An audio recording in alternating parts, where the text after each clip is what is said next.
Hello everyone, it's your host, your friend, your boy, Jet Black One and Only, here with another exciting video.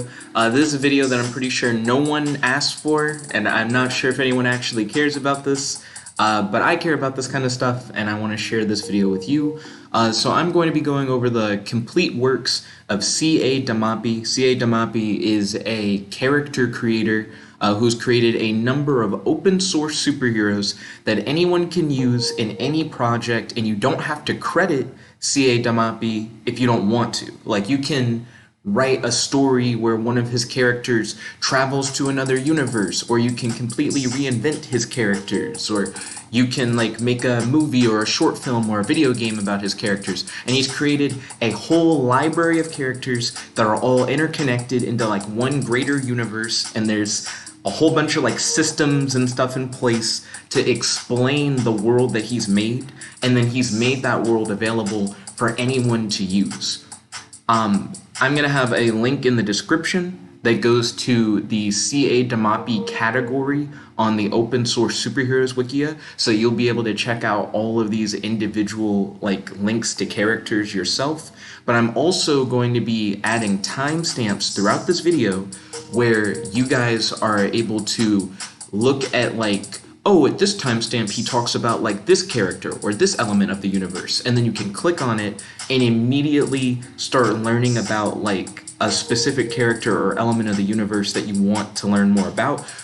So you don't have to watch this video from beginning to end. You can skip around if something in the timestamp list or table of contents happens to like stick out to you a little bit more, where you're like, ooh, this is something that I think sounds cool and I want to learn more about. So I'm going to be like during the video adding new timestamps like actively, and I'm going to be going over like each of these individual characters. Some of these aren't characters, but they're like group descriptions, or they're describing like a race of beings that CA Dimaapi has like created. For each of these, I'm going to add a timestamp that'll show like the character's name, and I'm going to have a link to that character's page, so if you want to go directly to that character's page yourself and read about them, you can click on that link. If you want to see me look at that character's page and read about them, you can click on the timestamp. So this is supposed to be like the ultimate CA Dimaapi video. I don't think anyone else has done this. I'm not sure if anyone else wants to do it, but I'm going to do it right now. So the first character in the list is Afterlife. We're going to be going through all the characters in alphabetical order. So real quick, the intro is what we just did. So there's the intro. Now we're going to jump into Afterlife. So here's Afterlife. Let me add a section that's called like character links specifically. So here's Afterlife, and we pop in his link. And the timestamp for when we're going to start talking about Afterlife is 3 minutes and 30 seconds or whatever.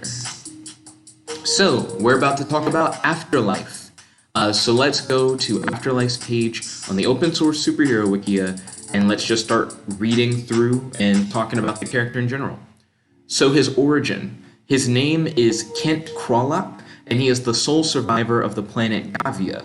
After committing complete genocide of all other Gavians for fun, he is the leader of the Dominion. His abilities. Afterlife is regarded as one of the most powerful beings in the universe and possesses superhuman strength, flight, X-ray vision, heat vision, cold breath, super speed, enhanced hearing, and nigh invulnerability. He is the avatar of the Arcadian entity called Oro, or the personification of death itself.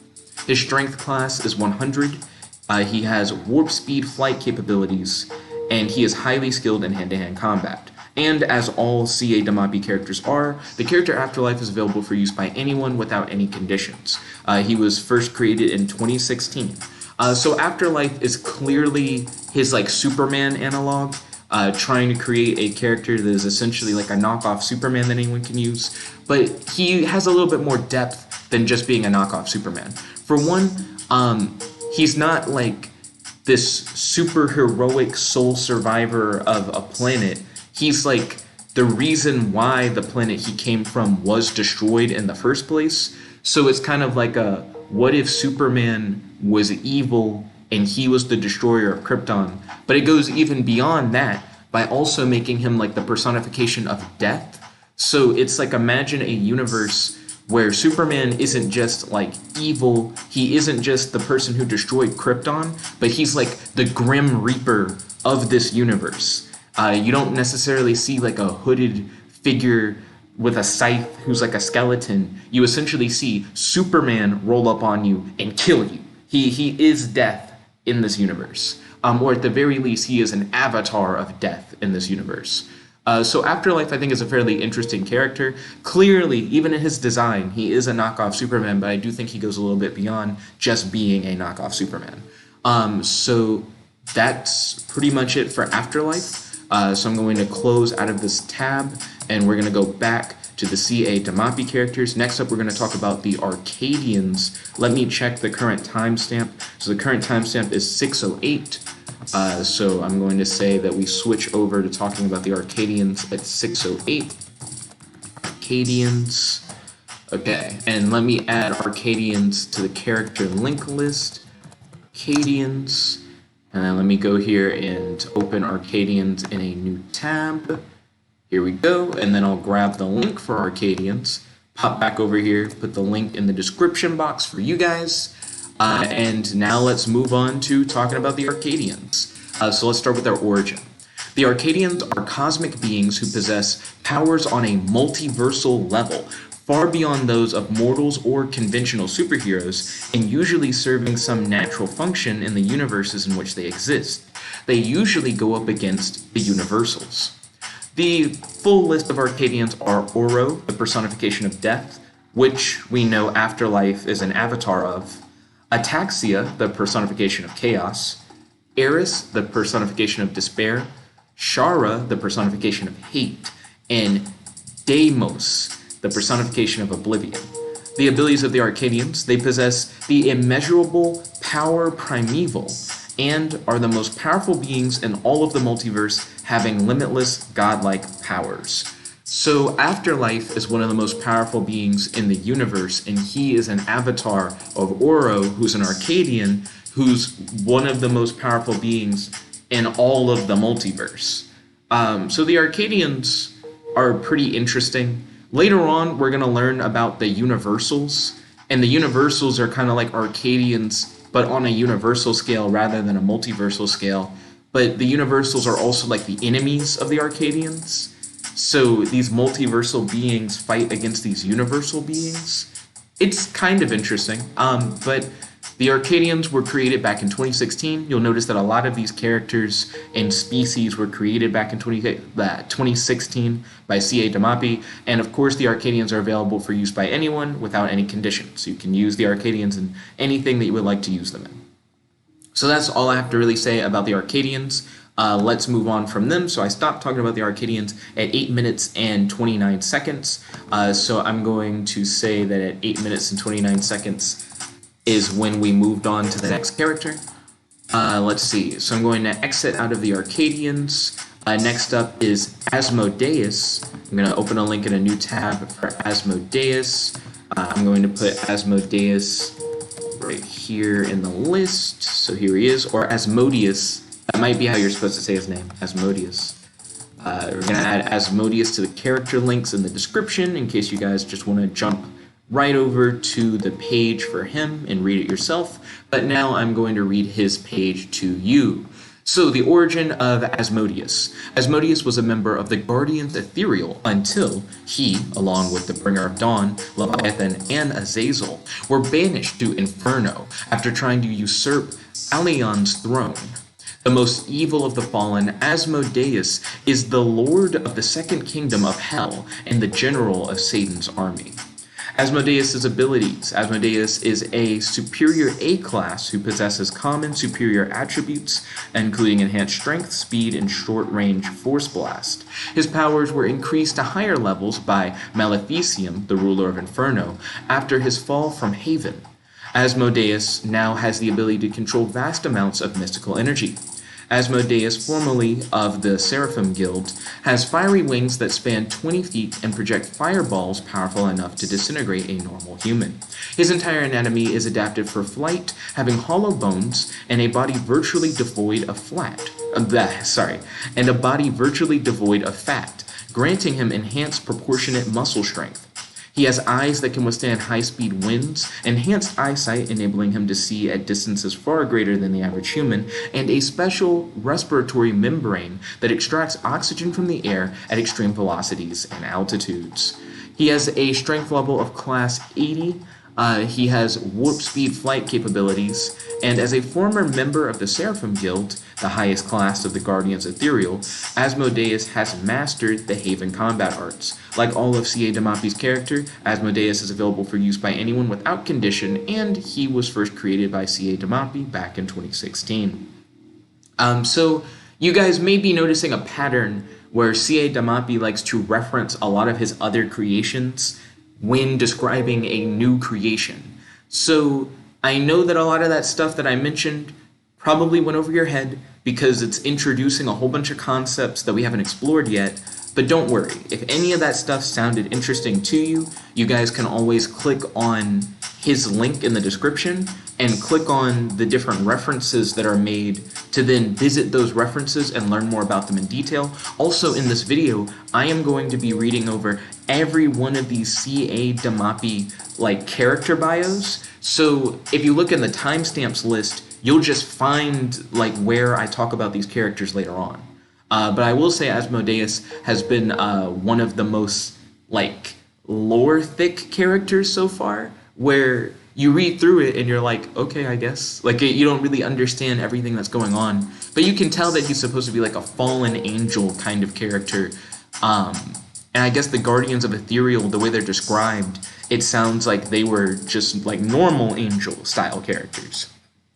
So I'm curious if there's going to be an article about his angel form or not, or if maybe that's only mentioned in the Guardians of Ethereal section. Who knows?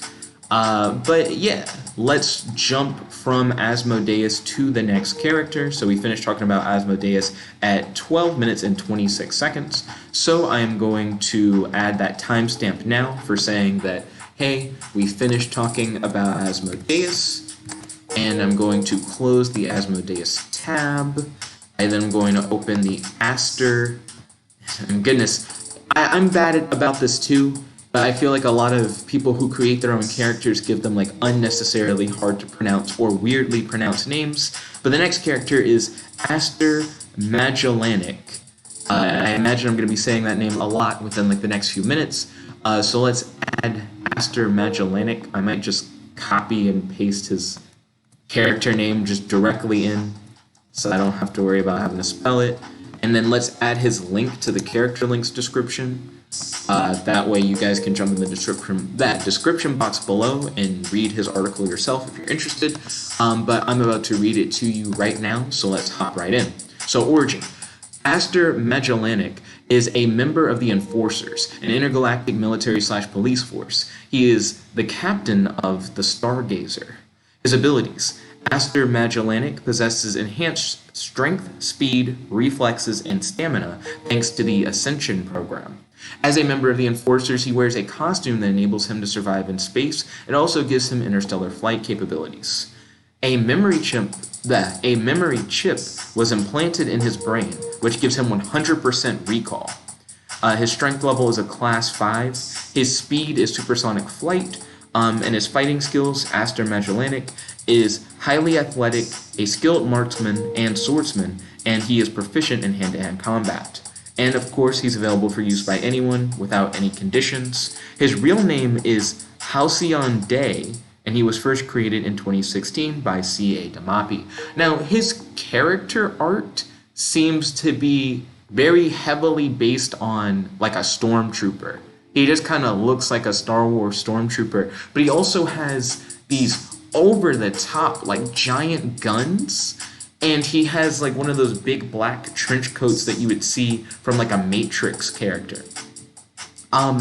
It's interesting that he's a part of, this intergalactic police force called the Enforcers. A lot of these characters I'm reading about for the first time as we're going through this video, so we're going to be getting introduced to characters at the same time here. For the last few characters, I actually had read their articles before, which I guess is why I probably didn't have as much to say about them. I've never read about Aster Magellanic before or the Enforcers, but it is interesting to see that he has like this space-based police force of what seem like non-superpowered characters, or maybe the other ones will have like more powers. I mean, it's hard to say he's non-superpowered because of the whole Ascension program thing, but he's kind of like a super soldier. Like he has kind of like the bare minimum like superhuman-based superpowers. But I'm interested in seeing more stuff about the Enforcers. All that's kind of new to me. Definitely let me know your thoughts on all of the characters we talked about so far in the comment section below. But let's move on from Aster, and let's see. So we're at 15 minutes and 56 seconds in. So I'm going to say that we stopped talking about him at that point and that we started talking about the next character. So I'm going to add the timestamp for the next character. I'm going to close out of his tab. We are going to open up Axel Dash. So Axel Dash is going to be our next character. I'm going to copy his name from here, put it in the timestamp list, then I'm going to paste it into the character links section, then we're going to go over and grab the link to his page, pop it down below, and then we're going to jump right into talking about Axel Dash. So his origin. Axel Dash is superpower and Empress Valeria's son from an alternate future. Already, he has a lot of lore. Just jammed in. 2 other characters that we haven't read about yet, and he's from the future.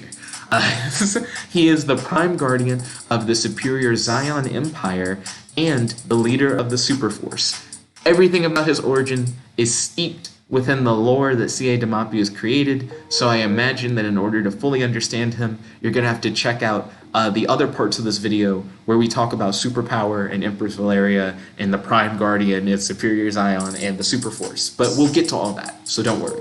His abilities. Due to his father's universal and mother's superior bloodline, Axel Dash is regarded as one of the most powerful beings in the universe, having near limitless godlike powers. So you'll notice that CA Dimaapi has this thing where he loves to say that his characters are like the most powerful in the universe, but it starts to make it where you have to like scale people to other people.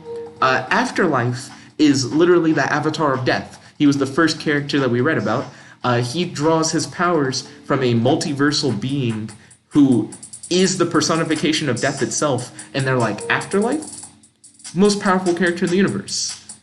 But Afterlife has like the abilities of Superman, whereas Axel Dash is from the future and has near limitless godlike powers. And he's regarded as one of the most powerful in the universe. He's one of the most powerful.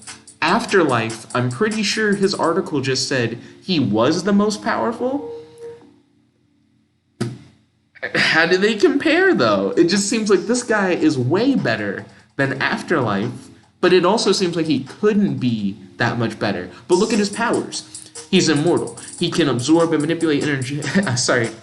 He can absorb and manipulate energy. He can transmute matter. He can restructure molecules. He's invulnerable. He has god-level stamina. He has cosmic senses. He has cosmic self-sustenance, meaning he doesn't need like to eat or breathe or have the normal things that people would need to survive. He has god-level speed, god-level strength. He can teleport. He's a telepath. He has telekinesis. He can resurrect. That doesn't make any damn sense. He's invulnerable, so how do you ever hurt him in the first place? He has cosmic self-sustenance, meaning that he doesn't need anything to survive. So what is he gonna die from? Like a disease? But he's immortal, so he can't die in the first place, but they're like, but if he does somehow die, he can come back to life. So there you go. What do you do? What do you do to fight that? Nothing. So I don't understand how he's one of the most powerful. But I'm sure we're going to get introduced to some other like bullshit character who's somehow going to be more powerful than Axel Dash and is also going to be more powerful than Afterlife. I mean, technically none of these characters are as powerful as the Arcadians or whatever, because they're just like multiversal gods and they have like limitless powerful. but they have like limitless power. But then again, the Arcadians somewhat scale to the Universals because the Arcadians fight the Universals. So, and then this guy is like half Universal, half superior. So the power scaling's ridiculous. I could do a whole other video that's just like, how do you scale the different characters to each other? I may do that in the future. Let me know if I should in the comment section below. But I imagine that it's only going to get more frustrating from here to try and scale these characters to each other. But his fighting skills, he is extensively trained by superpower. He is a 3rd degree black belt in most martial arts. Very specific. This is very 3rd degree. It never goes higher than 3rd degree. Can you go higher? Like I feel like I've heard 4th degree black belt before. Like I feel like I've heard someone say that. But interesting. Anyways, the character of Axel Dash is available for anyone to use without conditions, as are all the CA Dimaapi characters, and he was created back in 2016, which is when CA Dimaapi made most of these characters. So, we have finished talking about Axel Dash, and we're at the 21-minute and 8-second mark. So that's when we're going to say that we finished talking about Axel Dash. So 21 minutes and 8 seconds. We're going to close out of the Axel Dash tab. We're going to go over to Azazel, and we're finally at the end of the A section. I might create a tab, like a timestamp, that's like, from this section to this section, we talked about all the, like, A characters. I might even split it up, like, alphabetically, similar to how it's split up on, like, the Wikia page, to make it even easier to run through. So let's see, Azazel, we're going to open that in a new tab. We're going to copy the URL so we can pop that into the character link section. And where would I put, like, that table of contents? Would it just be within this one? I'm trying to figure out how I'm going to do it for, like, all A characters.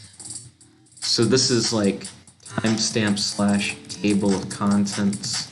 I'm going to like edit the title of that, and then I'm going to say A characters. Like all characters with like A names or whatever. And it's going to go from like 3:30 until the end of Azazel. So that's what we'll say. I mean, I don't know. There's no reason to do the A character thing. You can see the individual timestamps, so you can tell when like the A's start and the B's begin. So I'm not going to focus on that too much. Let's just hop into Azazel. Let's talk about Azazel. His design's kind of interesting. I don't know what's going on with his leg down here. Oh wait, is that his sword? Does he have like a whip blade or something? That's kind of cool. His design kind of caught my attention immediately. A lot of those colors are colors that I like. But Azazel. He was a member of the Guardians Ethereal until he, along with Asmodeus, Leviathan, and the Bringer of Dawn, were banished to Inferno after trying to usurp Elion's throne. As one of the fallen, Azazel is the lord of the 5th kingdom of Hell. So Azazel was a part of Asmodeus' team of angels that eventually became the fallen. So they became like bad guys. So we're finally seeing another member of the Guardians of Ethereal and another member of the Fallen. Also, I feel like I keep pronouncing all these words like 3 or 4 or 5 different ways. So I apologize for the inconsistency in the pronunciation. And I also apologize that I keep tripping over my own words. But let's continue on with his abilities. Azazel is a superior A class who possesses common superior attributes, enhanced strength and speed, and short-range force blast. His powers were increased to higher levels by Maleficium, the ruler of Inferno, after his fall from Haven. Azazel now has the ability to control vast amounts of mystical energy, so he's kind of like a magic-based character.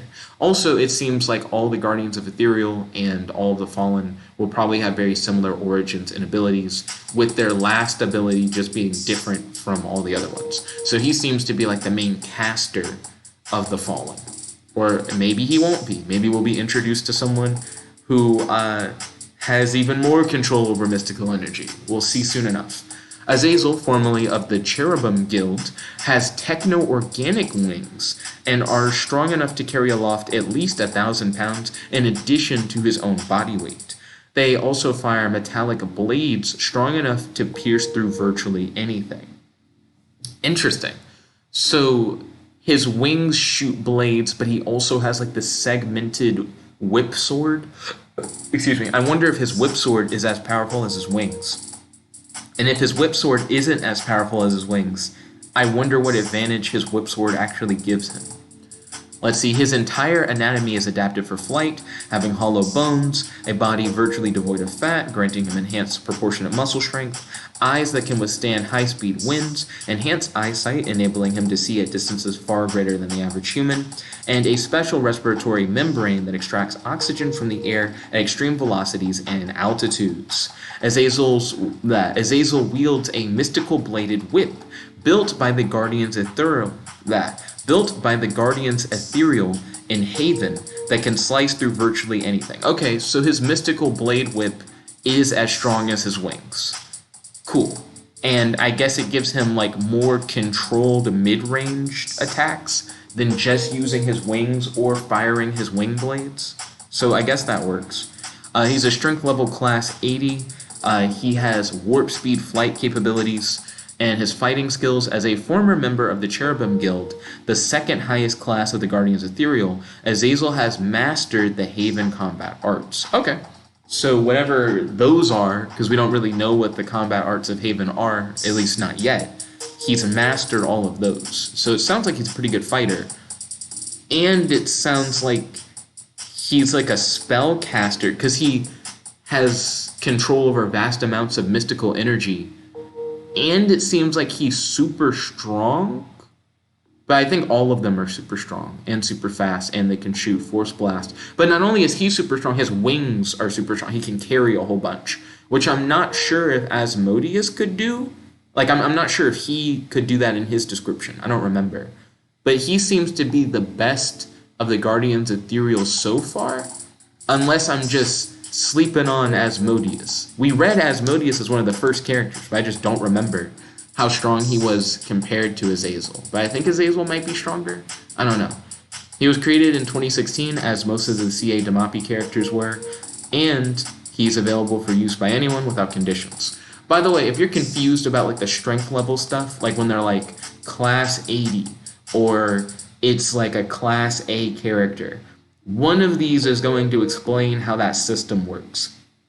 So far, we don't know what it means to be a superior A class, but I imagine that an A class is probably pretty good.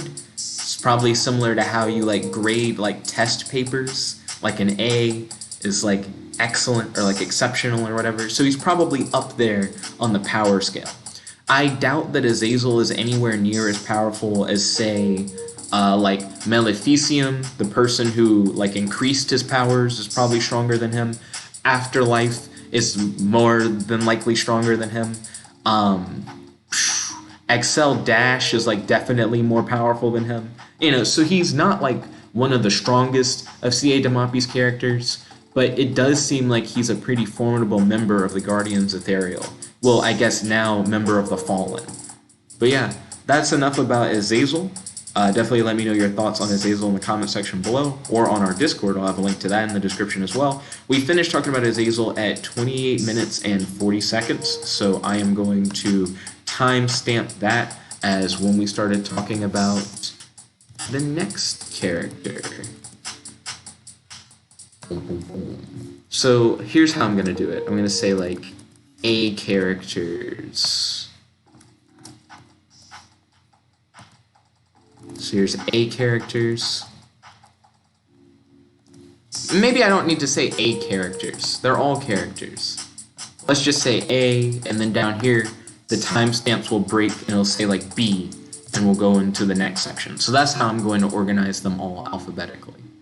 So now we're going to have the B characters. We're going to scoot over here. We're going to exit out of Azazel. We're going to go into B's, and we're going to start with Balance of Judgment, who looks like he's going to be another member of the Guardians Ethereal, based on this little image that we can see. It looks like he has wings, so he's probably going to be another one of the angel characters. So we got character links, and I guess the character links section can also be broken up alphabetically, so there are all the A characters, and now here are all the B characters. Balance of Judgment. We're going to go in and grab Balance of Judgment's link. We're going to throw that in there. And now, without further ado, let's start talking about Balance of Judgment. So his origin, Balance of Judgment, is a member of the Guardians Ethereal, a special class of superiors that protect mankind from demonic threats. Hold up, is he not one of the Fallen? Is he like one of the few who's actually still a member of the Guardians of Ethereal? Well, Guardians Ethereal? Because that's kind of cool. I kind of like the idea that not all of the Guardians fell, because it just seemed like all the Guardians we had seen so far had become members of the Fallen. So this is cool. His real name is Hadriel Walters. His abilities, Balance of Judgment is a superior A-class who possesses common superior attributes, so enhanced strength, speed, and short-range force blast. Hadriel from the Thrones Guild has techno-organic wings that span 20 feet, I'd imagine. I doubt it's trying to say 20 inches, so they span 20 feet and have a very flexible structure. Hadriel's wings are strong enough to carry aloft at least 1,000 pounds in addition to his normal body weight, so that's similar to what we had heard about Azazel a moment ago. They also fire metallic blades strong enough to pierce through virtually anything. So far, he seems very identical to Azazel. It seems like him and Azazel are probably like evenly matched. His entire anatomy is adapted for flight, having hollow bones, a body virtually devoid of fat, granting him enhanced proportionate muscle strength, eyes that can withstand high-speed winds, enhanced eyesight enabling him to see at distances far greater than the average human, and a special respiratory membrane that extracts oxygen from the air at extreme velocities and altitudes. Hadriel also wields a mystical longsword, built by the Guardians Ethereal in Haven, that can cut through virtually anything. So, he seems worse. He's like worse than Azazel, because Azazel also can manipulate like vast amounts of mystical energy, and it seems like Balance of Judgment not only doesn't have that ability, but he also has like a normal longsword that is able to cut through anything, and being able to cut through anything is cool, but Azazel has like a whip blade that can cut through anything. Like Balance of Judgment being the first Guardians of the Ethereal who's not a member of the Fallen just seems like a worse version of a member of the Fallen. Like, I don't see how he'd be able to fight back against Azazel, let alone Azazel and Asmodeus and all the other members of the Fallen. So he doesn't really seem that good. He has a strength class of 70, which I think is weaker than Azazel, which makes sense. He has supersonic flight capabilities, and as a part of the Thrones Guild, the Judge, Jury, and Executioner class of the Guardians Ethereal, Balance of Judgment has mastered the Haven combat arts. Okay, again, we don't know what the Haven combat arts are, but we know that he's at the very least mastered them. So the Balance of Judgment is available for use by anyone without conditions, as are most of CA Dimaapi's characters. I think all of CA Dimaapi's characters. They're on the Open Source Superheroes Wikia, so I'd say all of CA Dimaapi's characters are like that. And he was first created in 2016. It seems like 2016 was CA Dimaapi's year for creating new characters. So I'm going to say that we stopped talking about Balance of Judgment at the 33-minute and 13-second mark. So I'm going to say that we started talking about the next character at that moment. So I believe I just said 33 minutes and 31 seconds. I hope that's what I just said. It's really easy to look at that time and then just forget whatever I said. Oh, yeah, sure, that'll work. We'll just say that. We'll go with that. So Balance of Judgment, I'm going to click out of that. Next up, we have Bathala, or Bathala. I guess it's Bathala. Is going to be our next character that we talk about. So we're going to pop in Bathala right here. Bathala is one of our first B character. Oh, yeah, that's right. I forgot that I had split up the table of contents alphabetically. So Bathala is going to be here. Then we're going to grab Bathala's name from right here. Pop him down into the character link section. Space it out. Grab his link from here. It looks like we're no longer talking about the angels, at least for right now. So that's cool. Be a nice change of pace from the past, like, couple characters. So Bathala is the king of the Philippine gods. It's a very short origin. They're like, he's the king of the gods? Does that mean that he's a god himself? Like, what does that mean, to be a king of the gods? Bathala is the most powerful of the Philippine gods. He possesses mystical energy manipulation, superhuman strength, speed, stamina, agility, near invulnerability, and extended longevity. He's a strength level class 50. He can fly at warp speed, and he's mastered the Philippine combat arts. Bathala is available for use by anyone without conditions. He was created by CA Dimaapi back in 2016. This character doesn't really have a lot of lore, nor does he have a lot of lore that connects to the rest of the universe that CA Dimaapi created, so he feels a little random. Though it does look like the Philippine gods are like a whole group, so I guess once we learn more about them, he'll probably feel more interconnected to the rest of this universe. I'm curious how the Philippine gods scale to like the Universals or the Arcadians or the avatars of the Arcadians, stuff like that. He doesn't really seem that powerful. He has a class 50 strength level. Didn't the character that I just said was weaker than Azazel have like a class 70 power level? So this guy is like the king of the Philippine gods, which would make you think that he's probably like the most powerful of the Philippine gods. Oh, it just straight up says that. He's the most powerful of the Philippine gods. He's weaker than the guy that we just talked about. And the guy that we just talked about is weaker than Azazel, who's one of the fallen. Which makes me think that like all of the Philippine gods are probably weaker than the fallen, is what I would guess. Which is kind of crazy. That shows that the fallen are actually fairly powerful. But yeah, that's all that we really have to say about Bathala. I do like his design. I love his like color scheme. It looks pretty cool. His hat looks kind of weird. They tried to give him like a Pope hat. But let's move on from Bathala. We finished talking about him at the 36 minute and 40 second mark. So let's hop back in here. 36 minutes and 40 seconds is when we finish talking about him. We're going to close out of his tab and we're going to open up Bionix. So Bionix looks like he's going to be like a cyborg style character. So that's going to be cool. We already have kind of seen like some techno-organic characters because some of the members of the Guardians of Ethereal and the Fallen are like techno-organic. So, it's not going to be like the newest thing in the world. I'm curious to how he might scale against those characters since it seems like he's going to be going for something similar. But yeah, without further ado, let's start talking about Bionix. So Bionix is a native of the planet Ungru and is a member of the Dominion. So we have an alien. I'm not sure if we've really talked that much about aliens yet. I mean, the Arcadians are aliens, most definitely. They're more like interdimensional beings. They're like multiversal entities. The Universals, which we've heard about, but we haven't read about yet directly, you wouldn't consider them like Earthlings. The Superiors, we haven't read about them yet, but I know they're not aliens.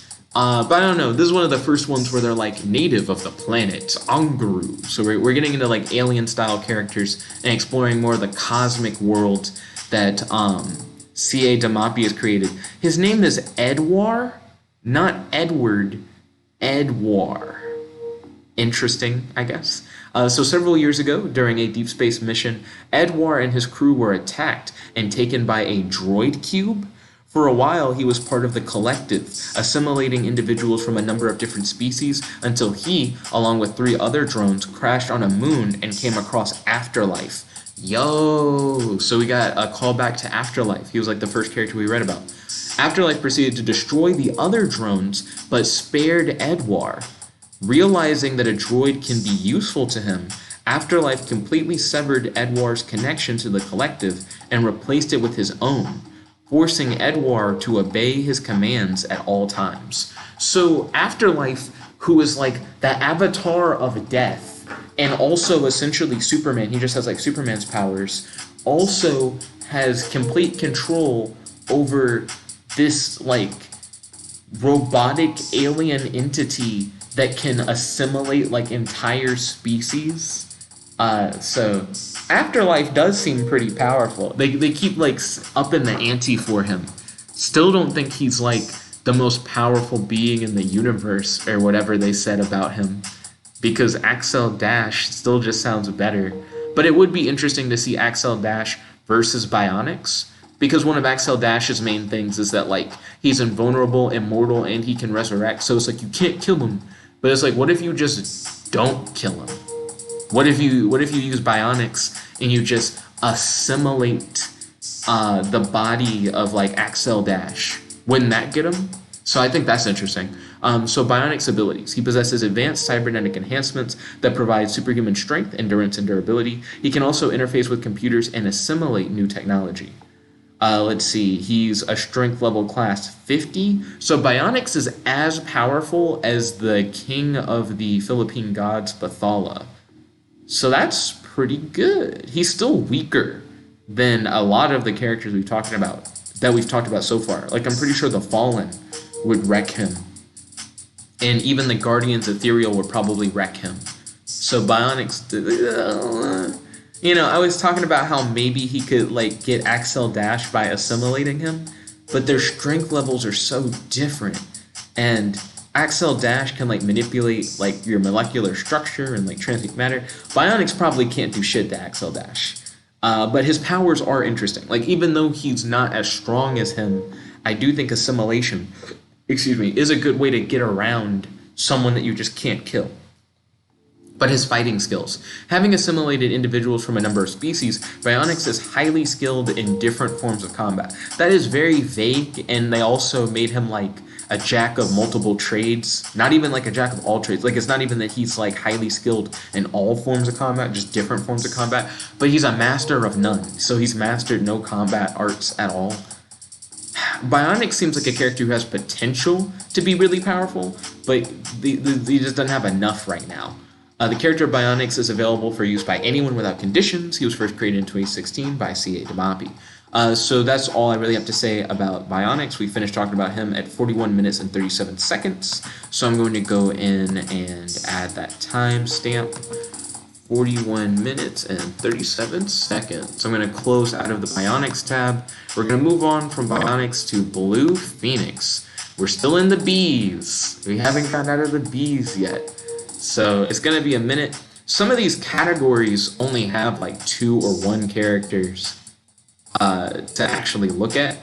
So I don't think it's going to take too long to get through all of these, but it's going to take some time. And the video is getting close to just straight up being an hour long. But thanks to the like timestamps and character links and everything like that, it shouldn't be too hard for people who just want to hear about one character to jump in and just hear about any character they want.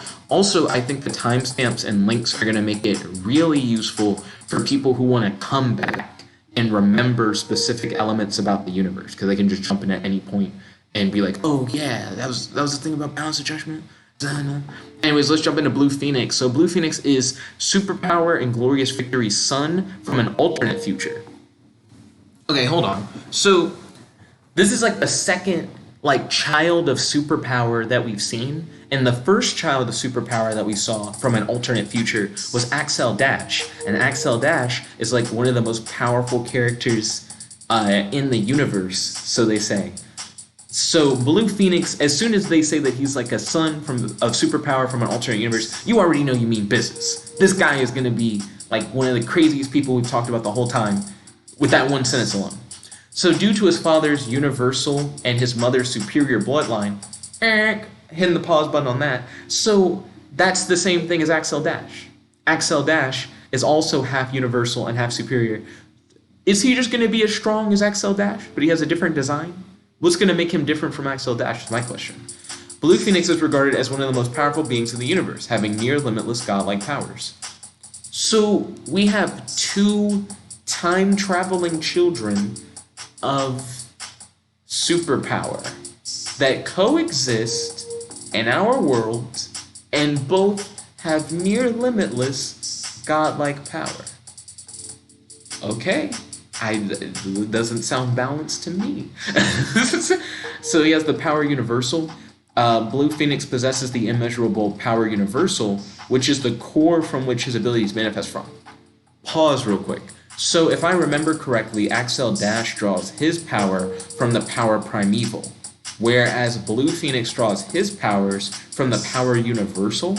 Are you telling me that there are like multiple power sources that you can draw from that essentially make you like a near limitless god, and they're not just all the same thing? Like, in one alternate future, he had a son, but he taps into the power primeval.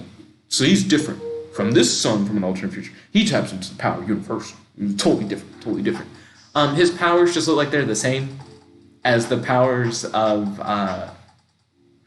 Axel Dash or whatever. It's literally just the same powers as Axel Dash. Immortality, energy absorption and manipulation, matter transmutation, molecular restructuring, invulnerability, god-level stamina, cosmic senses, cosmic self-sustenance, god-level speed, god-level strength, teleportation, telepathy, telekinesis, resurrection, and he was extensively trained by Superpower, and he's a 3rd degree black belt in most martial arts. He's the exact same character. He's just Axel Dash, but his design is different, and he taps into the power universal instead of the power primeval. But it's just like a reskin. His real name is Cole Dash. What was the real name of Axel Dash? What was it? Because he has Dash in his name, and I'm like, ooh, is he really just the same guy? He might just be the same guy. CA Dimaapi, why do you do this? Like, why is he the same? But the character Blue Phoenix is available for use by anyone without any conditions. He was created in 2016 by CA Dimaapi. He also is like the son of Superpower and I think a different character. Because I don't think Axel Dash's mother was Glorious Victory. I might be wrong. But we'll get to that at some point once we get to the G characters. But that's all I really have to say about Blue Phoenix. So we finished Blue Phoenix at the 46 minute and 23 second mark. We gotta move on. So I'm gonna close out of that tab. We're gonna open up the tab for Bringer of Dawn, the last B character. So we went through the Bs pretty quickly. So let's grab Bringer of Dawn. Oh, Bringer of Dawn looks like he's gonna be another Guardians of the Ethereal character.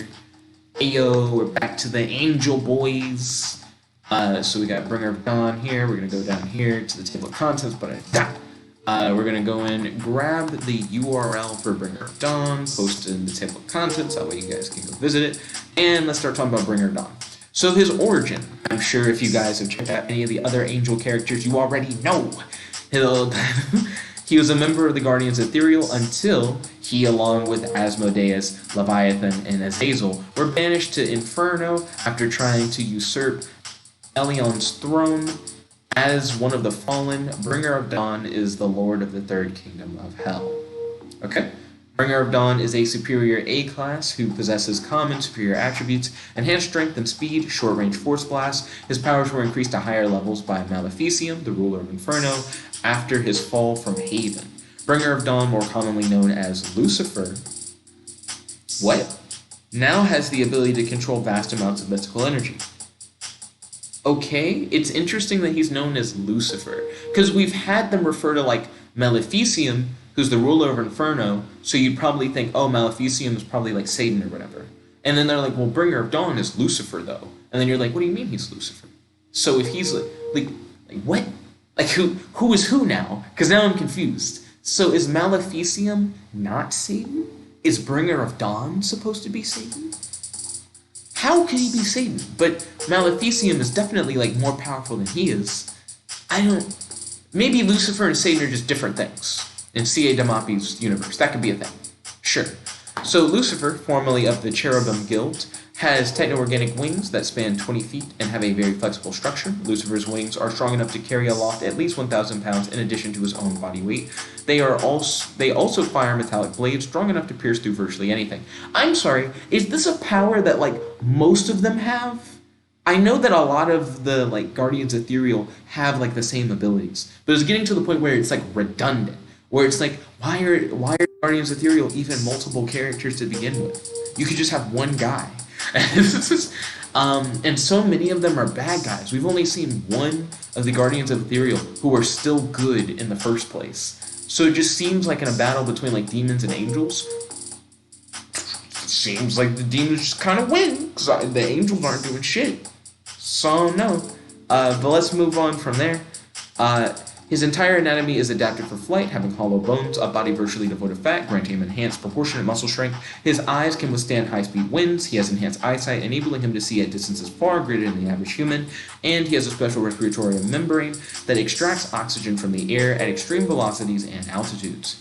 However, since the fall, Lucifer prefers to not use his wings, so he keeps them invisible to the naked eye. What? So he's just worse, because he has some of the same powers as all the other ones, but he doesn't use his wings. So all the shit that they say about his wings don't matter, because he's like, but I don't use them. I don't use my wings. So he's mainly just a magic guy, because he can manipulate mystical energy. So that's what sets him apart. He self-nerfs. He's just worse. Lucifer still wields his mystical longsword built by the Guardians Ethereal and Haven, which can cut through virtually anything. So he's worse. He's just worse. That's cool. He kind of reminds me of Azazel, because I think Azazel also could manipulate like a large amount of mythical energy, but he also kind of reminds me of the only member of the Guardians of Ethereal that we've seen who didn't become a member of the Fallen, because he has a long sword that can cut through anything instead of like a bladed whip kind of sword. So he seems like he's weaker than Azazel, and he also seems like he'd be weaker than the guy who's still a member of the Guardians of Ethereal. Like, he's probably stronger because he can manipulate magic, but because he's not doing any of the wing shit, it seems like Homeboy could probably get around him by just doing wing shit, because the wings are like a big portion of their power. But anyways, he has a strength class of 80, which makes him stronger than, I think, all of the Philippine gods. So that's pretty good. He has warp speed flight, and as a member of the Cherubim Guild, he is the second highest class of the Guardians Ethereal. He's mastered the Haven combat arts. Sure. Yeah, I don't know. It seems like you can go just by the class number, I think is what you're supposed to do for scaling. I think you're supposed to ignore everything else and be like, what's that number? That's probably how they would do. So, class 80. I'm starting to like respect the class number system a little bit more. And it's probably not as complicated as you might think it is. Like, the numbers probably don't mean anything. It's just like if it's higher, they're probably just better. So he's a class 80 character.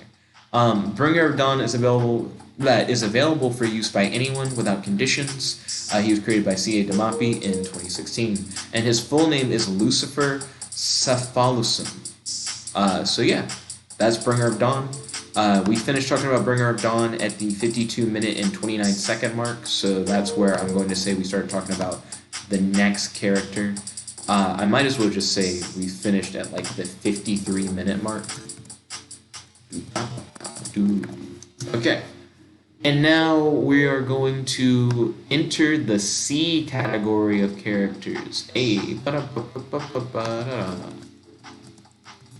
So who's our first C character?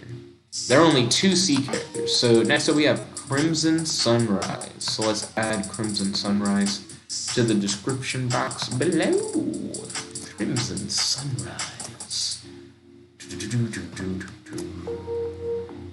Okay, and let's add the link to the character list. Okay, let's check out Crimson Sunrise. Hey, we got our first, like, female character. There have been, like, no female characters this whole time. Crimson Sunrise, the twin sister of Winter Sky. Hey, that means there's another female character. Oh, and technically we have all those characters that Superpower slept with. So I imagine, yeah, we have at least 4 female characters that we know of. Like, so far in the story. But Crimson Sunrise is the twin sister of Winter Sky. Crimson Sunrise is a full-fledged member of SIN, the Superior Intelligence Network, so it seems like we got a little spy agency going on in CA Dimaapi's universe. Crimson Sunrise is a superior E-class who possesses the ability to absorb solar radiation and convert it into plasma. She can use her powers to generate energy blast and create superheated air currents, which push her forward through the air, enabling her to fly.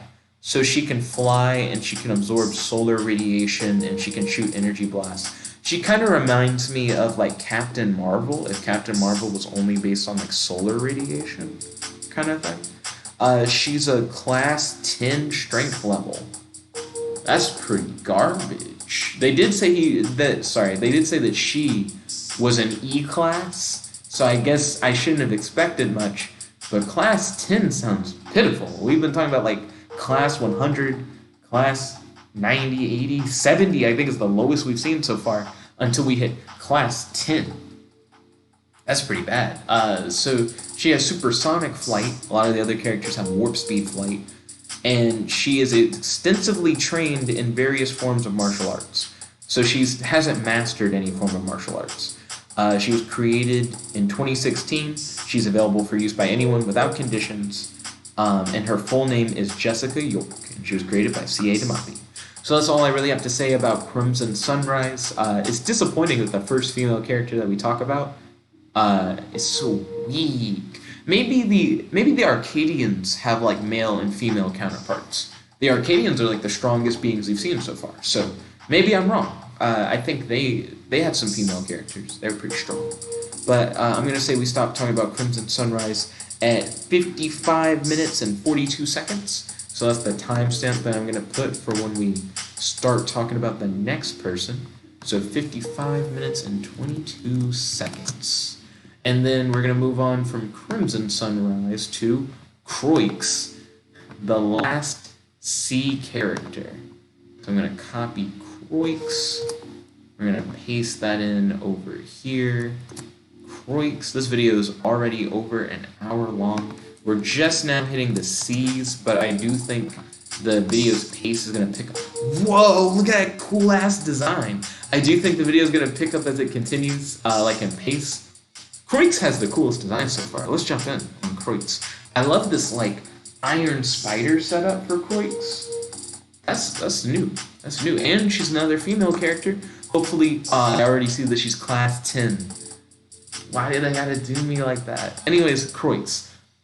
A half superior, half Azazelian Croix is a member of the Stargazers. Okay, so the Stargazers, I think, were mentioned earlier. There's, like, a guy who's a member of the Enforcers that we read about. And the Enforcers are, like, the space military police or whatever. And I think he was the captain of the Stargazers. So she's a member of his team. And she's half Azazelian. We don't really know what Azazelians are. I don't think they've come up until now. But Croix possesses the strength, speed, reflexes, and stamina that all superior women have, and the agility and impeccable eyesight of a person born from the kingdom of Azazel, located within the Superior Zion Empire. In addition, Croix wears an armor that houses 4 mentally controlled, electronically powered psionic steel tentacles that can pierce through virtually anything, enable her to climb walls, and fire mid-range force blasts. So I do like her like Dr. Octopus, Iron Spider style abilities. Those are pretty cool. She's a strength level class 10, which is, I don't know about that. It's not very good. She has common superior speed, which is 3 times faster than like a peak human. Her fighting skills, she is highly accomplished athletically. She's a gymnast. She has hand-to-hand combat abilities, which is pretty cool, and she's available for use by anyone without conditions. Her name is Tessa Croix. She was created in 2016 by CA Dimaapi. So I love Croix's design. I think her abilities are cool. She's just not particularly powerful. I don't know. It's weird. We went from talking about all these like literal god-level characters, so now we're starting to get to these characters who are a little bit more mundane, who aren't like super overpowered. It makes you go, but how are they relevant? Because Superpower has all these kids from the future. Like what would she do against any of them? Also, I've noticed that all of like the really powerful characters seem like they're also like good guys for the most part. The Fallen aren't, but the Fallen I don't think could do anything to like the Universals or to a lot of like these other like really high ranking characters. The Arcadians, I guess, are the most powerful, and they're evil, it seems like, because they're all like death and despair and hate and stuff like that. So I guess the top of the food chain is evil, but it seems like everybody else who's within a similar power range is good. So I guess that's how they try to balance that out. I don't know, but that's interesting. But that's all I have to really say about Croix. So we finished talking about Croix. I'm going to say at 59 minutes and 47 seconds. So let's add that to the timestamp. 59 minutes and 47 seconds is when we started talking about whoever the next person is. So we're going to exit out of Croix. Oh, Croix was the last C. So we're now in the D characters. Alphabetical order. So we're going to start with Divine Retribution, who is the last D character. After that, we have like a good few E characters. Then we have a few light categories. Actually, let's make this a two-part video. I've received some messages from friends, and I kind of want to refer to like some of those. Like I want to check on their messages and not leave them on red. So let's stop at like C. This has every character A through C that CA Dimaapi has worked on. So the complete works of CA Dimaapi, let's say part 1, characters, like, I guess we could just say part 1, A through C. Open Source Superheroes. Yeah. And that'll work. And what I can do in addition to that is pop in like the Discord link. That way, if you guys want to talk about any of the characters that we've talked about so far, or just about like the universe that CA Dimaapi has created so far, we can discuss this more in the Discord. And if you guys want to get ahead of me, feel free to click on the link that I included in the description. That'll take you to all of CA Dimaapi's characters, or if you want to read about any of the characters that we've already discussed, I have links to all of their character bios in the description box below, and timestamps to where I talked about each character. I'd like to thank you all for watching. If you guys would like to talk about anything with your boy, feel free to do so in the comment section below or on our Discord. If you guys like this video, make sure to smash that like, favorite, comment, subscribe, and ding ding ding, ring the notification bell to be notified whenever we do these videos. This is your host, your friend, your boy, JetBlack One Only, logging out. Peace. Check it out. Also, that helps make this video only like an hour long instead of making it like a really intimidating video that's like multiple hours long. So it's probably better that I split it into parts anyways. But I'll talk to you guys later. Check it out.